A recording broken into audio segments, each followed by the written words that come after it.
राष्ट्रीय लोक अदालत को लेकर मस्जिदों के इमाम के साथ बैठक संपन्न। बांका जिले के व्यवहार न्यायालय परिसर में राष्ट्रीय लोक अदालत की सफलता को लेकर एडीजे सर डालसा सचिव प्रभाकर झा की अध्यक्षता में जिले के मस्जिदों के इमाम के साथ बैठक संपन्न की गई। बैठक में जिले के सभी इमाम को विधिक सेवा प्राधिकार द्वारा संचालित महत्वपूर्ण जानकारियां साझा की गई। इसके साथ ही उन्हें जिला विधिक सेवा के तहत मिलने वाले विधिक सहायता के बारे में जानकारी देते हुए बताया गया कि सभी महिलाओं और अनुसूचित जाति जनजाति के व्यक्ति को मुफ्त में विधिक सहायता दी जाएगी। इसके अलावा सभी 18 वर्ष से कम उम्र के नागरिकों को मुफ्त कानूनी सलाह और परामर्श दी जाएगी।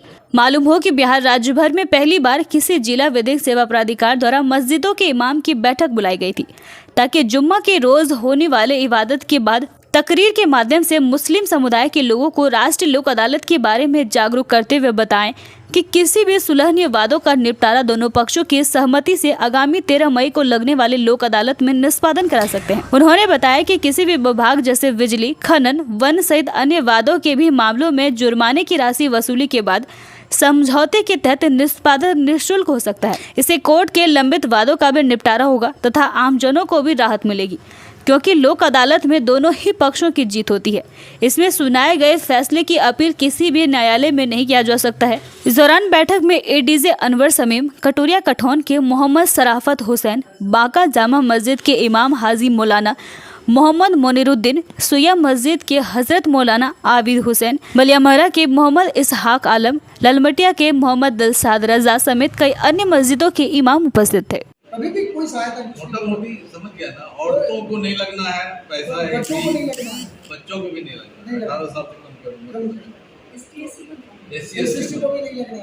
इसलिए मैंने कहा कि लगभग 90% जो देश की जनता है उसके लिए ये कार्यालय है, और ये कार्यालय हर जिले में है, देश के हर जिले में।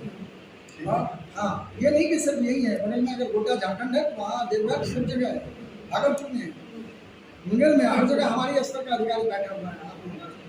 आप उसमें से जो ये तो इतने सारे काम हुए, इसके अलावा हमारा एक बहुत काम है, ज़बरदस्त है, कि हम लोग एक हर 3 महीने पे राष्ट्रीय लोक अदालत, नेशनल लोक अदालत करवाते हैं सुप्रीम कोर्ट के निर्देशानुसार। वो क्या है उसका रीज़न बताते हैं। मुकदमे कि देश में मुकदमों का अंबार है, और इसीलिए देखते हैं कि सामान्य सा मुकदमा, जनरल मुकदमा जो और मतलब मामूली गाली गलौज और मारपीट का जो मुकदमा होता है, और वो मुकदमा भी 4 साल, 5 साल, 7 साल खिंच जाता है। जमीन के छोटे मोटे मुकदमे भी 10 साल चल जाता है। 20 मई को कोलकाता से खुलेगी भारत गौरव ट्रेन। 20 मई को कोलकाता से महाकालेश्वर और साईं बाबा के दर्शन के लिए भारत गौरव ट्रेन खुलेगी, जो साहिबगंज के रास्ते उसी दिन भागलपुर पहुंचेगी। यहां पर आप इस ट्रेन पर सवार होकर उज्जैन में Mahakaleshwar, Omkareshwar, statue of unity, Dwarka, Somnath, Shirdi में साईं बाबा के दर्शन कर सकते हैं। इसको लेकर गुरुवार को IRCTC पूर्वी क्षेत्र के मुख्य पर्यवेक्षक निखिल प्रसाद और DEO कुरबान मलिक ने पत्रकारों से प्रेस कॉन्फ्रेंस कर जानकारी दी है। उन्होंने कहा कि स्लीपर क्लास के लिए प्रति व्यक्ति 20,060 रुपए, जबकि थर्ड AC के लिए प्रति व्यक्ति 31,800 रुपए और AC सेकेंड क्लास के लिए प्रति व्यक्ति 41,600 रुपए शुल्क निर्धारित किया गया है। इसमें यात्रा खर्च के साथ साथ पर्यटकों के रहने खाने की व्यवस्था दी जाएगी, ताकि लोगों को कोई परेशानी नहीं हो। पर्यटन के लिए IRCTC के लिए बेहतर पहल है। साथ ही रेलवे स्टेशन से पर्यटक स्थल तक ले जाने के लिए बस की व्यवस्था रहेगी, इसके लिए भी शुल्क नहीं देना होगा। उन्होंने बताया कि इस यात्रा के लिए IRCTC की वेबसाइट पर टिकट की बुकिंग शुरू हो गई है। इच्छुक नागरिक टिकट बुकिंग कर सकते हैं। अत्यधिक जानकारी के लिए 8595904074 पर सीधे संपर्क कर सकते हैं। सर, IRCTC एक टूरिस्ट ट्रेन लॉन्च की है जिसका नाम है भारत गौरव टूरिस्ट ट्रेन, जो कि 20 मई को कोलकाता स्टेशन से खुलेगी और भाया भागलपुर होते हुए उज्जैन को जाएगी। उज्जैन के बाद स्टैचू ऑफ यूनिटी, फिर सोमनाथ, द्वारका और शिरडी त्र्यंबकेश्वर होते हुए फिर वापस 31 तारीख को आएगी। ये 12 दिन का टूर है, और इसमें हम लोग 3 तरह का कैटेगरी में डिवाइड किए हैं। एक स्लीपर है, 3 AC है और सेकेंड AC है। 60 रुपये है, और 3 AC किराया है 31,800 रुपये, और सेकेंड AC किराया है 41,600 रुपये। हम लोग जो भाड़ा ले रहे हैं, जो किराया ले रहे हैं, उसी किराए में हम लोग सारा सुविधा दे रहे हैं। जैसे कि ट्रेन से जाना, पूरी कंप्लीट टूर ट्रेन से ही होगा ये 12 दिन। उसमें आपका बसेस रहेंगे, बसेस वगैरह रहेंगे घूमने फिरने के लिए आपका, और रहने के लिए होटल्स वगैरह रहेंगे, फिर आपका खाने पीने के लिए तीनों टाइम का भोजन रहेगा और बाकी अन्य सुविधाएं भी हैं। तो जो भी व्यक्ति अगर बुकिंग करना चाहते हैं तो irctctourism.com के साइट पे जाके बुकिंग कर सकते हैं, और नहीं तो हेल्पलाइन नंबर है 8595904074, इस पर कॉल करके बुकिंग कर सकते हैं। इन दिनों समाज सेवी लगातार अपने पंचायत के तमाम लोगों की मदद करने में जुटे हैं। इसी कड़ी में अर्थियां उठाने को लेकर परिजनों को कर रहे हैं आर्थिक रूप से मदद। बाराहाट प्रखंड अंतर्गत बाराहाट सोंडिया दक्षिणी पंचायत के पूर्व मुखिया प्रत्याशी सह समाज सेवी राधानगर निवासी गौतम कुमार यादव को आज अपने पंचायत के वार्ड नंबर 4 ग्राम रतनपुर निवासी गोल्डन मंडल के 55 वर्षीय माता की देहांत होने की खबर जैसे ही मिली, तुरंत अपने सहयोगियों के साथ गोल्डन मंडल के घर पहुंचकर मृत आत्मा को शांति प्रदान हेतु ईश्वर से प्रार्थना की एवं परिजनों को संताप न देते हुए गोल्डन मंडल को 2500 रुपए नगद राशि देकर सहयोग किया। समाजसेवी गौतम कुमार यादव के साथ विनोद मंडल, जामुन मंडल, अनिल मंडल, प्रमोद मंडल, ध्रुवलाल मंडल, सोशल मंडल, प्रीतम मंडल, सुनील मंडल, श्यामलाल मंडल, पप्पू यादव, बुलो यादव, सुनील मंडल, जामुन मंडल, विनय राय, सौरभ यादव, गंगा यादव व इत्यादि लोग मौजूद थे।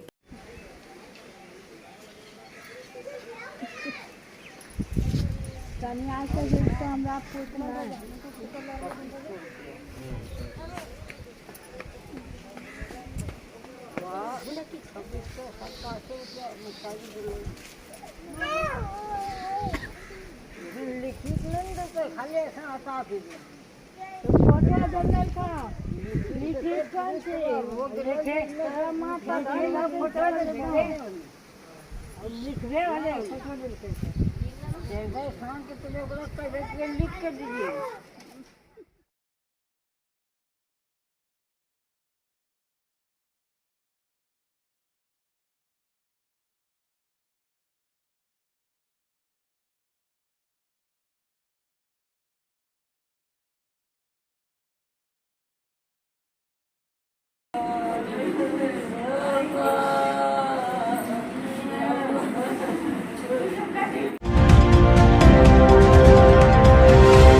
दुल्हन की मांग भरते ही दूल्हे की गई जान, एक होकर भी नहीं मिल पाए दोनों। खुशी का माहौल देखते ही देखते बदल गया मातम में। शहनाई के बदले सुनाई देने लगी लोगों की चीख पुकार। कहते हैं ना, दूल्हा दुल्हन की जोड़ी ऊपर वाले बनाकर धरती पर भेजते हैं। शहनाइयां बजनी शुरू हो गई। बारात आई, दूल्हा और दुल्हन बरमाला के लिए स्टेज पर पहुंचे और एक दूसरे को गले में बरमाला डाला। फिर हिंदू रीति रिवाज से दोनों की धूमधाम से शादी हुई। शादी संपन्न हुआ। उसके बाद दूल्हा शादी के जोड़े में ही ब्रश करके बाथरूम से बाहर निकला और अचानक उसकी तबीयत बिगड़ी और देखते ही देखते वह दम तोड़ दिए। एक पल में ही खुशी का माहौल मातम में बदल गया। सब कुछ थम सा गया। जहाँ शहनाई की धुन और शादी के गीत गाए जा रहे थे, वहीं देखते ही देखते विवाह स्थल पर चीख चिल्लाने, मातम जैसी रोने की आवाजें सुनाई देने लगी। दूल्हा दुल्हन की शादी तो हुई, लेकिन दोनों एक दूसरे के नहीं हो सके। पल भर में खुशी मातम में बदल गया। यह हृदय विदारक मामला बुधवार की देर शाम भागलपुर के मिर्जान हाट शीतला स्थान स्थित मातेश्वरी विवाह भवन का है। मातेश्वरी विवाह भवन में झाबुआ कोठे खंजरपुर से बारात पहुंची, जहां पूर्व से झारखंड चाईबासा के जन्मजय कुमार झा की 25 वर्षीय पुत्री आयुषी दुल्हन बनी हुई थी। विवाह कार्यक्रम का आयोजन जोरों शोरों से चल रहा था, जहां सारी विधि विधान के साथ दूल्हा दुल्हन ने अग्नि के साथ फेरे लिए और सिंदूरदान का रस्म पूरा हुआ। उसके कुछ देर बाद दूल्हे की तबीयत बिगड़ने लगी और लड़के पक्ष के लोगों द्वारा आनन फानन में इलाज के लिए उसे मायागंज अस्पताल ले जाया गया, जहां मौजूद चिकित्सकों ने उसे जांच के उपरांत मृत घोषित कर दिया। गौरतलब हो कि 30 वर्षीय दूल्हा दिल्ली में सॉफ्टवेयर इंजीनियर का काम करता था। वह शादी के लिए भागलपुर पहुंचा था। विधि का विधान यह था कि दोनों शादी करके भी एक दूसरे के नहीं हो सके। वहीं मृत दूल्हे विनीत प्रकाश के चाचा दीपक कुमार झा ने बताया कि हम लोग धूमधाम से शादी के माहौल में मस्ती कर रहे थे। अचानक खबर आई कि मेरे भतीजे विनीत प्रकाश की तबीयत बिगड़ गई है और जब हम लोगों ने जाकर देखा तो उसकी तबीयत हद से ज्यादा बिगड़ चुकी थी। फिर हम लोगों ने मायागंज अस्पताल ले जाकर देखा तो चिकित्सक वहां उसे मृत घोषित कर चुके थे। प्रथम दृष्टया में यह प्रतीत हो रहा है कि उसे हार्ट अटैक आया, जिससे उसकी मृत्यु हो गई। कल 8:30 बजे जो हम लोग शादी के लिए गए थे ना, वो शादी होने के बाद हम लोग फिर वहाँ से 2:10 में वापस आए। उसके बाद सुबह 8:30 बजे हम लोग को सूचना मिला कि इनका तबीयत खराब हो गया है। लड़की वाले का लड़का था। फिर हम लोग वहाँ से पता चला तो हम लोग दौड़ के बोला मायागंज हम लोग पहुँच रहे हैं। तो लड़की वाला जो बताया तो हम लोग फिर यहाँ मायागंज हॉस्पिटल आए। यहाँ मालूम हुआ कि डेथ घोषित हो गया है। शादी हो गई थी? जी जी, शादी हो गई। उसके बाद ये सब हाँ, ये सुबह का घटना है, लड़की वाले का घटना। क्या लड़के का क्या नाम है?